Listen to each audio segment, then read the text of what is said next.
Last news है कि ministry of tourism ने एक इनिशिएटिव स्टार्ट किया जिसका मतलब है कि पर्यटन मित्र और पर्यटन दीदी, यानी कि इसमें लोकल्स को इस तरह ट्रेंड किया जाएगा कि जो भी टूरिस्ट आएंगे बाहर से, उनको आप उनकी लैंग्वेज के अंदर आप लोकल स्टोरीज, लोकल हेरिटेज की जो इंपॉर्टेंस है वो बता सके, ताकि उनका डीप एक कनेक्शन हो और उनका एक्सपीरियंस बढ़े।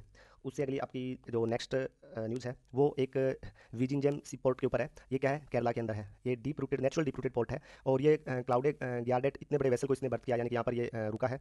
तो ये लगभग 12 मीटर गहरा है, नेचुरल डीप रूट पोर्ट है और इंडिया के लिए बड़ी इंपॉर्टेंस है, क्योंकि एक तो ये जो इंटरनेशनल सी लाइन जाती है, ठीक है, नॉर्थ इंडिया जो साउथ इंडिया के नीचे से, ये अरब सागर में से। तो यहाँ पर क्या होता है कि ट्रांसमेंट शिप होती है, यानी कि आपने बड़ा सामान कोई लाया और वहाँ पर केरला में रखे, उसके बाद में बॉम्बे है, कलकत्ता या किसी भी दूसरे देश में या किसी नेक्स्ट पोर्ट में, जिस तरह बांग्लादेश है, वहाँ पर आप भेज सकते हैं। तो इसलिए इसकी इंपॉर्टेंस बढ़ जाती है और ये केरला के अंदर ही आपको याद रखना है। नेक्स्ट आपका आईएमएफ ने क्या किया है कि पाकिस्तान को एक एक्सटेंडेड फंड फैसिलिटी दी है। तो एक्सटेंडेड फंड फैसिलिटी कहाँ दी जाती है, जब किसी देश के अंदर कोई इकोनॉमिक स्ट्रक्चरल एक शॉर्टकमिंग हो जाए, कि वहाँ पर जो कैश की है या उसकी जो डे टू डे उनके सेंट्रल बैंक की प्रॉब्लम आ जाए, तो वहाँ पर ये लास्ट रिसोर्ट होता है लैंडिंग का, आईएमएफ। तो जिस तरह आपने पढ़ा होगा, एफएटीएफ ने एक बार ग्रे लिस्ट में रखा था पाकिस्तान को, अब ग्रे लिस्ट हटा दिया है। तो अब आईएमएफ ने उनको $7 बिलियन का क्या दिया है, एक्सटेंडेड फंड फैसिलिटी दी है। 3 से 4 साल में इसको चुकाना पड़ता है और ये 1944 के अंदर बना था, ये हमें याद रखना है। आईएमएफ कितने कंट्री है, कितने प्रेसिडेंट है, ये आगे हम बताते जाएंगे।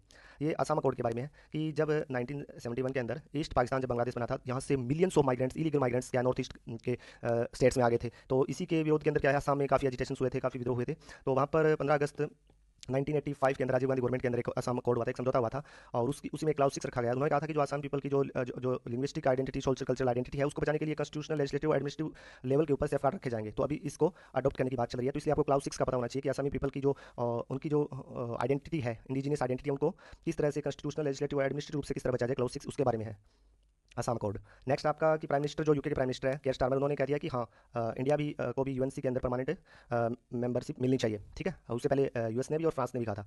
तो क्योंकि जब यूनाइटेड नेशन सिक्योरिटी काउंसिल बना था, 5 लोगों को परमानेंट मेंबरशिप दी गई थी, 10 नॉन परमानेंट मेंबर है। तो उसके बाद में काफ़ी इकोनॉमिक और स्ट्रेटेजिकली काफ़ी चेंजेस आए हुए वर्ल्ड के अंदर और रिप्रेजेंटेशन के अंदर। जैसे इंडिया ने भी कहा है G4 कंट्रीज़ के साथ मिलकर, और G4 कंट्री कौन कौन से हैं, जिस तरह ब्राज़ील है, जर्मनी है, जापान है, इंडिया। उन्होंने कहा कि जो परमानेंट मेंबर्स हैं वो उनकी संख्या बढ़नी चाहिए, 10 या 11 होने चाहिए।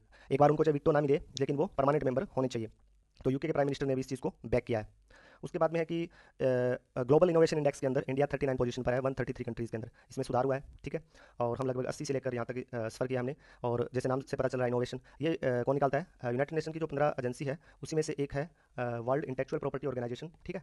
और ये 1967 के अंदर बनी थी। ये किसी देश में इनोवेशन कितना हो रहा है, वहाँ पर कितनी इंटरप्रेन्योरशिप हो रही है, स्टार्टअप्स कितने निकल रहे हैं, किस किस तरह सोशल इशू है, उसकी प्रॉब्लम के लिए नए नए सोल्यूशन आ रहे हैं, उसी के आधार पर होता है। और काफ़ी कैटेगरी होती है इसके अंदर कि हर चीज़ को वहाँ की पॉलिटिकल स्टेबिलिटी देखी जाती है, ठीक है। रिसर्च एंड डेवलपमेंट के अंदर फंडिंग देखी जाती है, ये सारी चीज़ आती है। तो इसमें इंडिया है 39 पोजीशन के ऊपर है। स्विट्जरलैंड फर्स्ट पर है, स्वीडन सेकंड है।